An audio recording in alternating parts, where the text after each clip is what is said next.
Hola, bienvenida a esta breve tutoría sobre negociación colectiva arreglada en Chile. Parte primera y que les habla es su relator Carlos Vildósola. Para comenzar,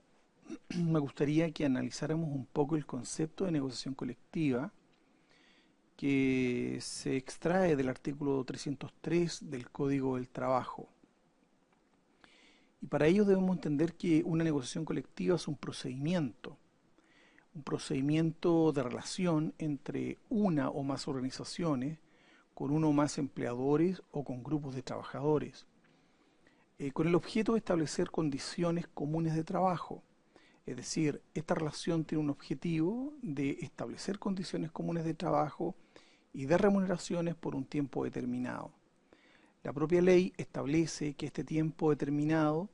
puede estar comprendido entre 2 y 4 años, con la excepción que dicta el artículo 369, contemplando para ello 18 meses en condiciones especiales que vamos a ver más adelante. Pero nos interesa en este momento poder entender que este concepto de procedimiento, donde se relacionan las organizaciones sindicales, está relacionado con un sentido de conexión entre dos elementos. Por lo tanto, aquí debemos comprender que no existen enemigos por vencer, sino que acuerdos que deben llegar dos contrapartes.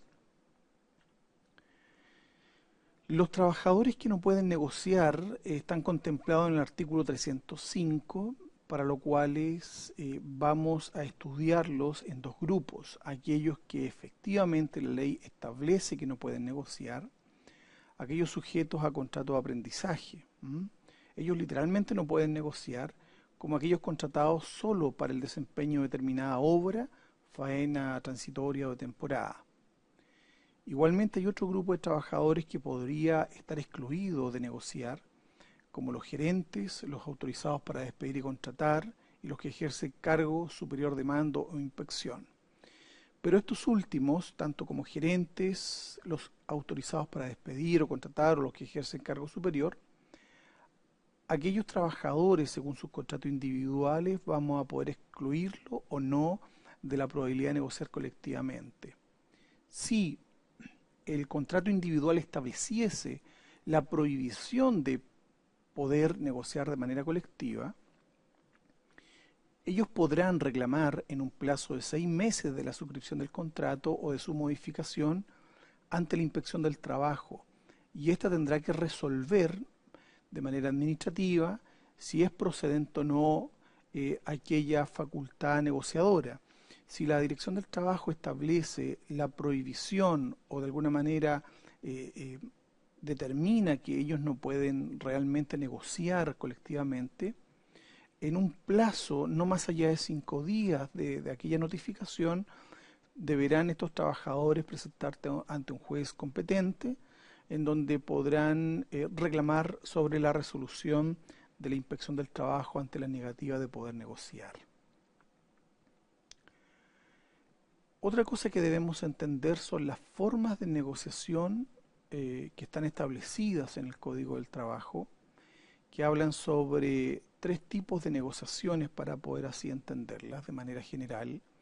Aquellas que están estipuladas en el artículo 314, que están consideradas como aquellas negociaciones no regladas, que no están sujetas a ningún tipo de condición y requisito. Aquellas que están contempladas en el artículo 315, que son las regladas, que se deben sujetar a lo dispuesto por la normativa vigente en los plazos que estos establecen, de carácter perentorio o imperativos. Y de igual forma aquella semi-reglada, que está contemplada en el 314 bis, y que el único plazo, digamos, que se establece es el que el empleador deberá responder sobre aquel proyecto presentado por un grupo de trabajadores. Para poder entender estos 3 tipos de negociaciones es necesario poder diferenciarlo desde el punto de vista de quienes pueden negociar a través de estas distintas formas. Y aquí podemos ver que las directivas sindicales que representan o que son comisiones negociadoras que representan a grupos de trabajadores organizados a través de un sindicato, pueden negociar de una manera no reglada, que es aquella manera directa en donde se sientan en una mesa de trabajo y de negociación ante un empleador y prácticamente se entiende que existen acuerdos sin llevarlo a la pregunta de la asamblea, sino que ellos directamente pueden negociar dentro de las facultades que la ley les otorga como representantes de los trabajadores. De igual forma, ellos podrían negociar de una manera arreglada, en donde muchas decisiones son llevadas ante la asamblea, quienes pueden votar ante la probabilidad de aceptar la última oferta o derechamente votar la huelga. Esta manera arreglada en que pueden ser llevada a cabo por las directivas sindicales también pueden ser llevadas a cabo por grupos de trabajadores. Aquellos grupos de trabajadores que quieran negociar de manera arreglada deben cumplir el requisito de establecer a través de un acta en una reunión X, en donde podrán a través de aquella reunión levantar un acta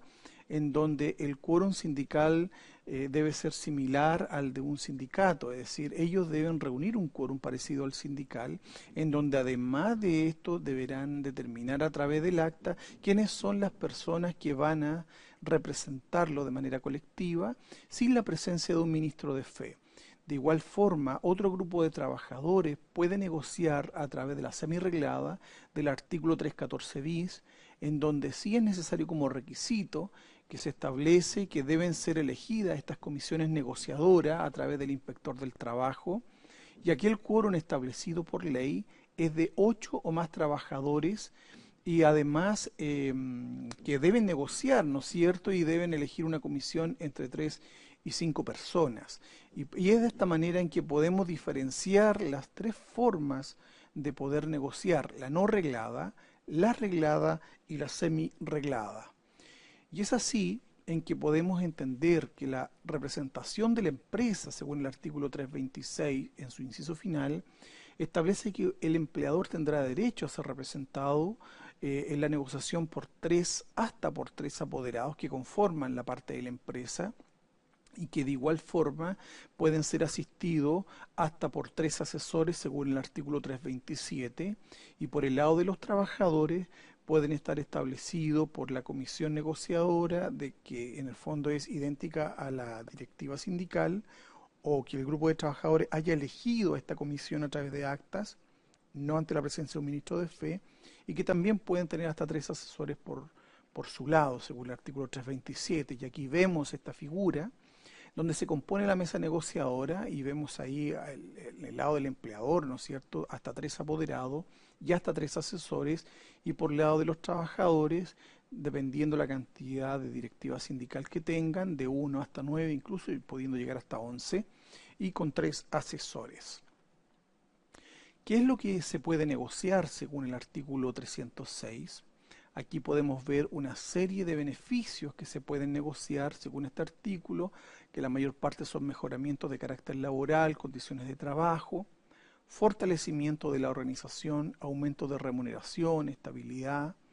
pero bajo ningún punto de vista la ley permite negociar materias que restrinjan o limiten la facultad del empleador de organizar, dirigir, administrar la empresa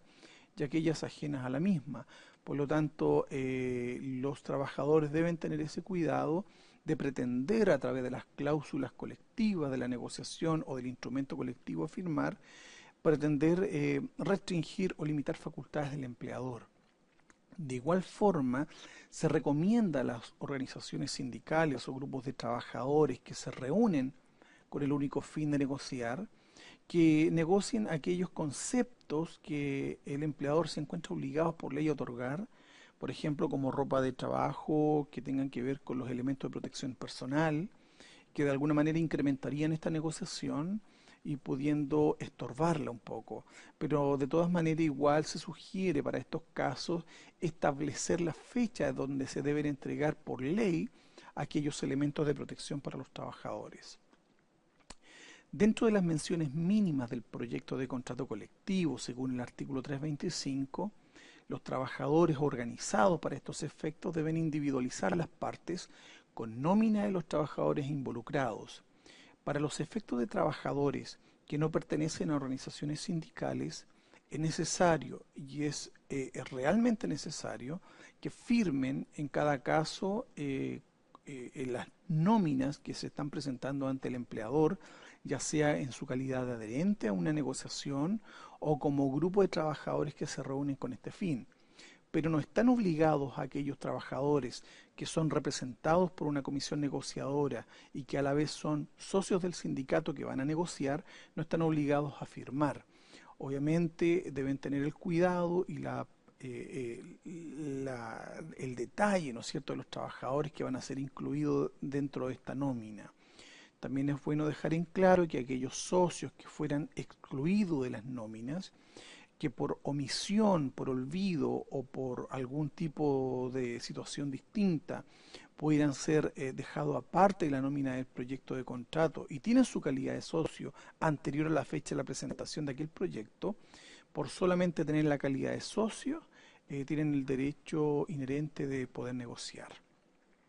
De esta misma manera, aquellos socios o directivos que pertenecen a esta organización que va a negociar no pueden, de alguna manera, descolgarse durante el procedimiento de la negociación si ya se ha presentado un proyecto de contrato colectivo con su nombre o la organización lo haya olvidado. Por lo tanto, es parte hasta el final de aquella negociación. También se deben poner dentro de las menciones mínimas aquellas cláusulas que se proponen, los plazos de vigencia del contrato, que debe estar en aquel proyecto entre 2 y 4 años, no menos ni más, entre 2 y 4 años. La individualización de la comisión negociadora y la firma de toda la comisión negociadora, o por lo menos la mayoría de ellas, si son 3 directivos sindicales, a lo menos 2 deben estar estampada su rúbrica en este proyecto de contrato.